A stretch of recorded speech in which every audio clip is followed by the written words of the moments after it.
তিনটি পাপের কাজ আপনি যদি কখনো করে থাকেন তাড়াতাড়ি মারা যাবেন, হায়াত কমে যাবে, রিজিক কমে যাবে, এমনকি দুনিয়ার ভিতরে আপনার অকাল মৃত্যু হয়েও যেতে পারে।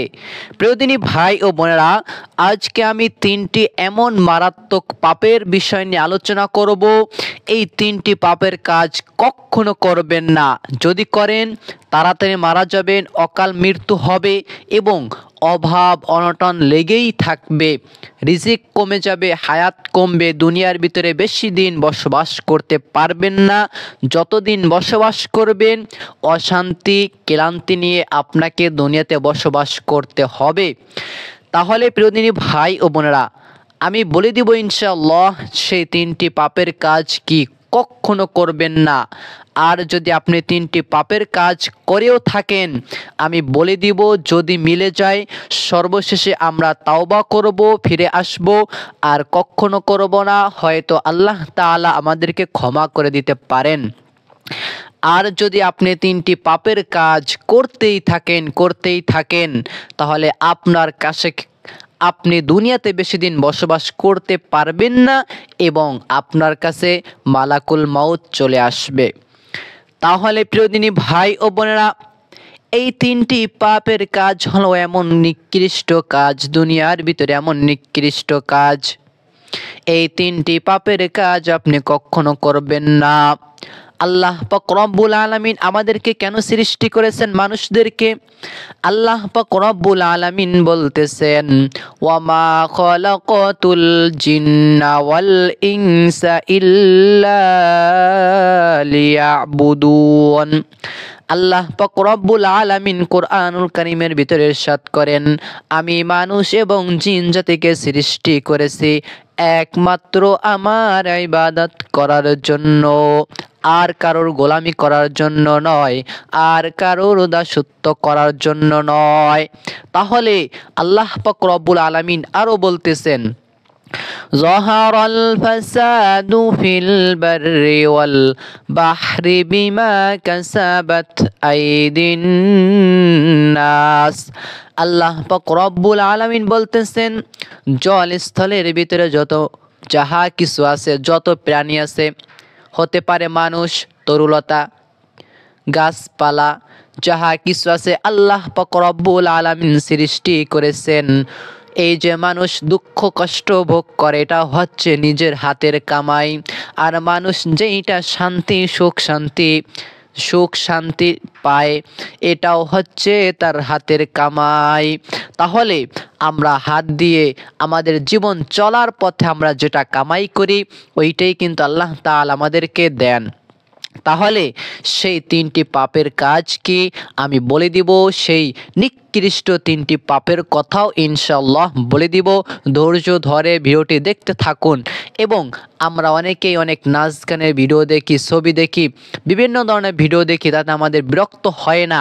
আমরা ইসলামিক ভিডিও দেখা শুরু করলেই মনক্ষুণ্ণ হয়ে যায় কষ্ট পেয়ে। প্রতিদিনই ভাই ও বোনেরা একটা জিনিস মনে রাখবেন, শয়তান বলেছিল যে আল্লাহ তোমার ভালো বান্দাদেরকে আমি ডিস্টার্ব করব, আর যারা খারাপ তাদেরকে কিন্তু ডিস্টার্ব করার কথা বলে নাই।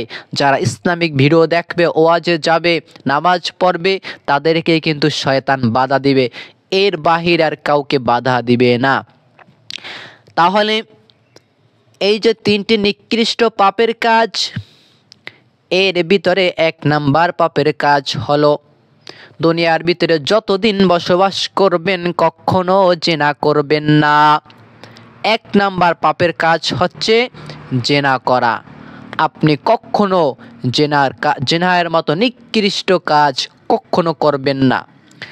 আল্লাহ পাক রব্বুল আলামিন বলেছেন, যদি কোনো মানুষ জিনা করে থাকে এবং তারা যদি অবিবাহিত হয় এবং যদি প্রমাণিত হয়ে যায় যে এই দুইটা মানুষ অথবা এই মানুষগুলো জিনা করেছে, আল্লাহ পাক রব্বুল আলামিনের দেওয়া নিয়ম অনুযায়ী তাদেরকে জনসম্মুখে যেন সকলে যেন দেখতে পায় এমন একটি স্থানে নিয়ে যাওয়া হবে। তারপরে তাদেরকে 100 বেত দিয়ে তাদেরকে পিটাতে হবে।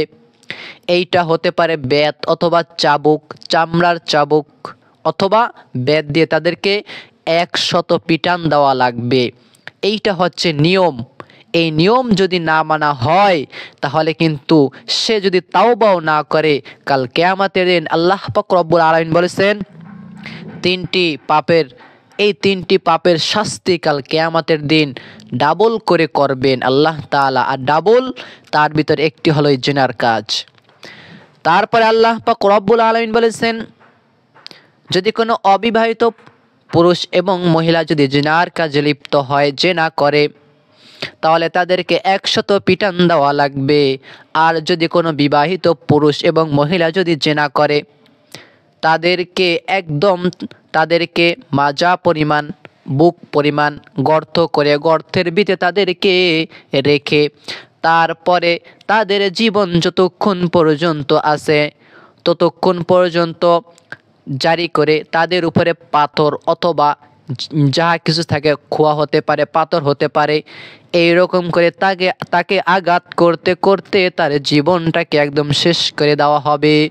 যতক্ষণ পর্যন্ত তার শরীরে প্রাণ থাকবে ততক্ষণ পর্যন্ত তার উপরে রজমের হুকুম চালু করে তার উপরে পাথর অথবা যে জিনিস দ্বারা তাকে আঘাত করা যায় ওই জিনিস দ্বারা তাকে আঘাত করতে করতে একদম তার জীবনটাকে শেষ করে দেওয়া লাগবে। একবার নবীর কাছে এক সাহাবী মহিলা এসে বললেন, ইয়া রাসূলুল্লাহ, ইয়া হাবিবাল্লাহ, আপনি বলেছেন আমি শুনেছি কোনো মানুষ যদি দুনিয়াতে জিনা করে ফেলে আর যদি তাদের বিচার যদি দুনিয়ার বুকে যদি না হয়, কাল কিয়ামতের দিন যদি আল্লাহ তাআলা এই জিনার বিচার করেন, তখন আল্লাহ পাক রব্বুল আলামিন এই জিনার বিচারকেও ডাবল করে করবেন। এই জন্য আপনি যদি করেও থাকেন, কেউ জানে না, আল্লাহ তাআলার কাছে তাওবা করবেন। তারপর ওই মহিলা এসে বললেন, ইয়া রাসূলুল্লাহ, ইয়া হাবিবাল্লাহ, আমার বিচারটা আপনি দুনিয়াতেই করুন। নবীজি সাল্লাল্লাহু আলাইহি ওয়াসাল্লাম এই কথা শোনার পরে তার মুখটাকে ঘুরিয়ে ফেললেন। তারপরে ওই মহিলা আবার বললেন, তারপর আবার আরেক দিকে ঘুরিয়ে ফেললেন। তারপরে নবীজি জিজ্ঞাসা করলেন, তোমার গর্ভে কি সন্তান আছে? নবীজিকে উত্তরে বললেন, ওই মহিলা বললেন, হ্যাঁ আছে। তখন নবীজি বললেন, হে সাহাবী, তুমি চলে যাও, এই বাচ্চা যখন প্রসব হবে, সন্তান যখন হবে, দুনিয়ার বুকে যখন আসবে, তারপরে তুমি এই বিচারের জন্য আমার কাছে এসো। এরপরে যখন সন্তান 10 মাস পরে সন্তান যখন দুনিয়াতে আসলো, ভূমিষ্ঠ হলো, তারপরে নবীজির কাছে আবার চলে গেলেন, ইয়া রাসূলুল্লাহ, ইয়া হাবিবাল্লাহ, আমার বিচারটা আপনি খুব দ্রুত করেন, কেননা আমি এই জিনার মতো খারাপ কাজ এবং এই গুনাহ নিয়ে আমি মরতে পারবো না। আমার যদি দুনিয়াতে বিচার হয়ে যায় তাহলে কাল কিয়ামতের দিন আল্লাহ পাক রব্বুল আলামিন আমার বিচারকে ডাবল করে করবেন না। দেখছেন মহিলার ঈমান কেমন ছিল। তারপরে নবীজি বললেন, হে সাহাবী, তুমি চলে যাও, এই বাচ্চাটাকে 2 বছর পর্যন্ত দুধ খাওয়াতে হবে। যেই বাচ্চার যে 2 বছর সময় হয়ে গেল তাকে দুধ পান করালো। তারপরে বাচ্চা যখন আরেকটু বড় হলো, তারপরে নবীর কাছে ওই সাহাবী চলে আসলেন, ইয়া রাসূলুল্লাহ, ইয়া হাবিবাল্লাহ, এখন আমার বিচার করুন। নবীজি সাল্লাল্লাহু আলাইহি ওয়াসাল্লাম বাচ্চাটাকে নিয়ে বাচ্চাটার দায়িত্ব একজনের কাছে দিয়ে তখন সাহাবীদেরকে ডেকে বললেন, হে সাহাবীরা, তোমরা মাজা পরিমাণ গর্ত করে ওই মহিলাকে গর্তের ভিতরে গিরে দেওয়া হলো। তারপরে তার উপরে পাথর নিক্ষেপ করে তাকে দুনিয়া থেকে একদম বিদায় করে দেওয়া হলো। এইটাই হচ্ছে বিচার। নবীজি কিন্তু বলতে পারতেন যে তুমি তাওবা কর, আল্লাহ তাআলা তোমাকে মাফ করে দিবেন। অবশ্যই তাওবা করলে আল্লাহ তাআলা ক্ষমা করতে পারেন, তবে এই বিচারটা হচ্ছে এমন বিচার, চূড়ান্ত বিচার। তারপরে ওই জায়গাতে যখন সাহাবীরা যখন পাথরগুলো নিক্ষেপ করতে লাগলো, এক সাহাবীর এমনভাবে করে পাথর নিক্ষেপ করার পরে ওই মহিলার শরীর থেকে একটু রক্ত ছিটকে তার শরীরে এসে পড়লো। তিনি বললেন যে জিনাকারিনীর শরীরের রক্ত, নাপাক রক্ত আমার শরীরে এসে লেগেছে। নবীজি সঙ্গে সঙ্গে শুনে বলেছেন, হে সাহাবী, এই মহিলার রক্ত তোমার কাছে নিকৃষ্ট মনে হয়, কিন্তু না, এই মহিলার তাওবা আল্লাহ তাআলা এত সুন্দরভাবে করে কবুল করেছেন, পুরা মক্কা মদিনাতেও যদি এই তাওবা যদি ছিটিয়ে দেওয়া হয় তার থেকেও উত্তম তওবা হয়েছে এই মহিলার, এবং এই মহিলাকে আল্লাহ তাআলা খুবই পছন্দ করেছেন। সুবহানাল্লাহ। তাহলে একটি পাপের কাজ হচ্ছে আপনি এক নম্বরে কখনো করবেন না, জিনা করবেন না। আর যদি করেও থাকেন ইনশাআল্লাহ আমরা তাওবা পাঠ করব, আর এই তাওবা পাঠ করার পর থেকে কখনো এই জিনার কাজ করবেন না। অকাল মৃত্যু হবে, হায়াত কমে যাবে, রিজিক কমে যাবে, অভাব অনটন চেপে ধরবে আপনাকে। তারপরে আমি 2 নাম্বার যে পাপটির কথা বলে দিব, 2 নম্বরে পাপ হচ্ছে কথায় কথায় মিথ্যা কথা বলা। আমরা কি করি, একটু ঠেকে গেলেই মিথ্যার আশ্রয় নেই। নবীজি সাল্লাল্লাহু আলাইহি ওয়াসাল্লাম হাদিসের ভিতরে বলেছেন, কোনো বান্দা যদি মিথ্যা কথা বলে, তার মিথ্যা কথা বলার সঙ্গে সঙ্গে মিথ্যা কথায় এমন দুর্গন্ধ বের হয় ফেরেশতারা 60 গজ পর্যন্ত দূরে চলে যান, নাউজুবিল্লাহ। তাহলে কখনো মিথ্যা কথা বলবেন না। এমনকি আরও বলেছেন যে মিথ্যা কথা বলে তার দোয়াকে কিন্তু আল্লাহ তাআলা কখনো কবুল করেন না। চিন্তা করেছেন, আপনি দোয়া করবেন আপনার দোয়াই কিন্তু কবুল হবে না। তাই কখনো 2 নম্বরে কখনো মিথ্যা কথা বলবেন না। তারপরে 3 নম্বরে যে পাপটির কথা বলে দিব, এইটাও আপনি কখনো বলবেন না, করবেন না। এই পাপটি হলো এমন পাপ, এই পাপটি যেই করেছে তার দুনিয়াও ধ্বংস হয়ে গেছে এবং আখিরাতও ধ্বংস হয়ে গেছে, নাউজুবিল্লাহ। 3 নাম্বার পাপটি হলো আল্লাহ তাআলা বলতেছেন, আল্লাহ তাআলা নিজেই বলতেছেন, ওয়াবুদুল্লাহা ওয়ালা তুশরিকু বিহি শাইআও ওয়া বিল ওয়ালিদাইনি ইহসানা। তোমরা আল্লাহ তাআলার ইবাদত করো এবং আল্লাহ তাআলার সাথে কাউকে শরিক করিও না, এবং তোমরা মাতা পিতার হুকুম মানো, মানে তোমরা তোমাদের মাতা পিতা যাহা বলে তোমরা শোনো। এই মাতা পিতার মনে তোমরা কখনো কষ্ট দিবে না, কেননা আল্লাহ পাক রব্বুল আলামিন আমাদেরকে সৃষ্টি করেছেন। আল্লাহ পাক রব্বুল আলামিনের পরে এই সৃষ্টির কাজটাই একমাত্র আমার মা বাবা করেছেন। তাই কোনো সন্তান, দুনিয়ার ভিতরে যত সন্তান আছে সব সন্তানের জান্নাত হলো তার মার পায়ের নিচে।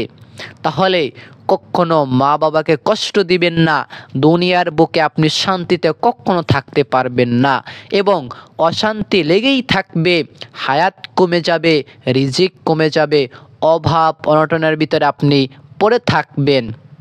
তাই আমি বলবো এই 3টি পাপ, যে 3টি পাপের কথা বলে দিয়েছি কখনো করবেন না। আল্লাহ পাক রব্বুল আলামিন আপনাকে অনেক ভালো রাখবেন। আর যদি আপনি করেও থাকেন তাওবা করবেন, ইস্তেগফার পাঠ করবেন, আল্লাহ তাআলার কাছে ক্ষমা চাইবেন। যদি মা বাবার সঙ্গে করে থাকেন তাহলে মা বাবার কাছে মাফ চাইবেন, তাওবা ইস্তেগফার করবেন, আল্লাহ তাআলা মাফ করে দিবেন। যদি মিথ্যা কথা বলে থাকেন আল্লাহ তাআলার কাছে ক্ষমা চাইবেন, বা যদি কারো হক নষ্ট করে থাকেন মিথ্যা কথা বলে তার কাছে মাফ চাইবেন, আল্লাহ তাআলার কাছে মাফ চাইবেন, আল্লাহ তাআলা মাফ করে দিবেন।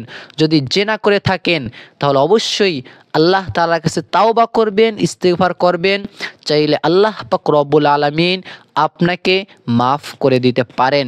প্রিয়দিনী ভাই ও বোনেরা, 1 নম্বর পাপটি হলো কখনো জিনা করবেন না। 2 নম্বর কখনো মিথ্যা কথা বলবেন না, হায়াত কমে যাবে, রিজিক কমে যাবে, অভাব অনটন লেগেই থাকবে। 3 নাম্বার মা বাবার মনে কখনো কষ্ট দিবেন না, কখনো তাদের গায়ে হাত দিবেন না, তাদেরকে মারধর করবেন না। আল্লাহ পাক রব্বুল আলামিন আমাদেরকে 3টি পাপ থেকে বিরত থাকার তৌফিক দান করুন। সবাই বলবেন আমিন। এখন আসুন আমরা তাওবা করব এবং আল্লাহ পাক রব্বুল আলামিন আমাদেরকে যেন মাফ করে দেন। তাহলে তাওবা করার নিয়ম হচ্ছে, আপনি তাওবা করবেন, আপনি যার হক নষ্ট করেছেন আগে তার কাছে মাফ চাইবেন। আপনি যদি আপনার ভাইয়ের সম্পদ, বোনের সম্পদ যদি কেড়ে নেন, তাদের তাদের যে হক আপনি যদি নষ্ট করেন, তাদের হক আগে ফিরিয়ে দিতে হবে, তারপরে তার কাছে মাপ চাইতে হবে, তারপরে আপনি আল্লাহ তাআলার কাছে মাপ চাইবেন, আল্লাহ তাআলা মাফ করে দিবেন। আর আপনি যদি আল্লাহ তাআলার হক নষ্ট করেন, যেমন ফরজ হুকুম আল্লাহ তাআলার মানি নেই, আল্লাহ তাআলার কাছে মাপ চাইবেন, আল্লাহ তাআলা মাফ করে দিতে পারেন।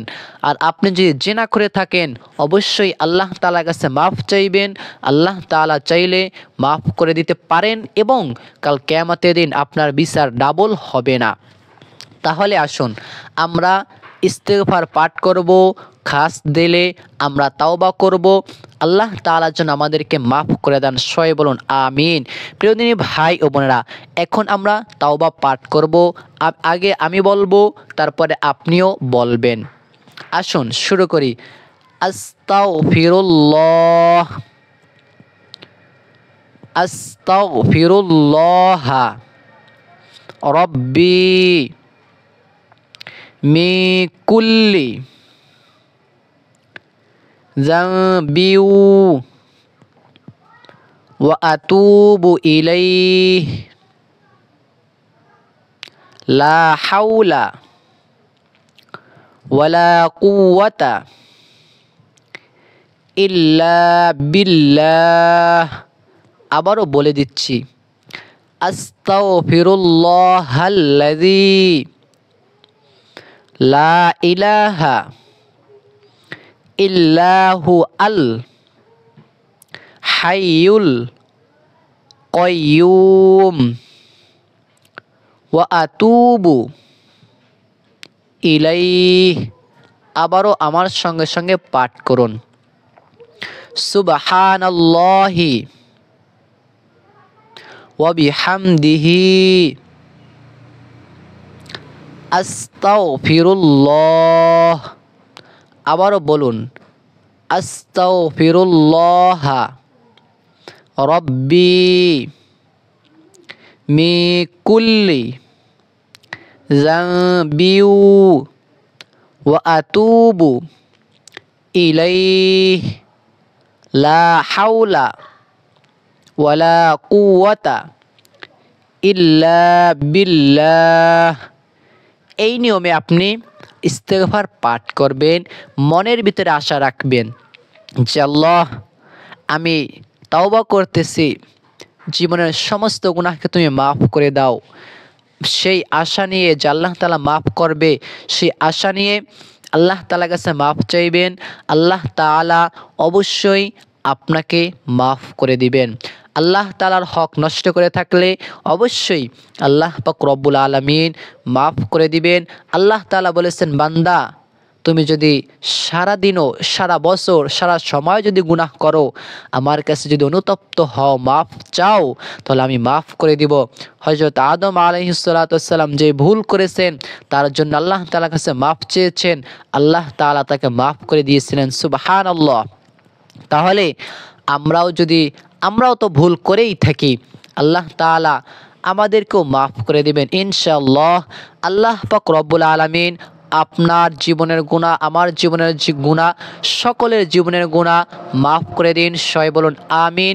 প্রিয় দিনী ভাই ও বোনেরা, ভিডিওটি ভালো লাগলে অবশ্যই লাইক করবেন, কমেন্টস করবেন, শেয়ার করবেন, যেন অন্য ভাই ও বোনেরা দেখে যেন শিখতে পারে, জানতে পারে।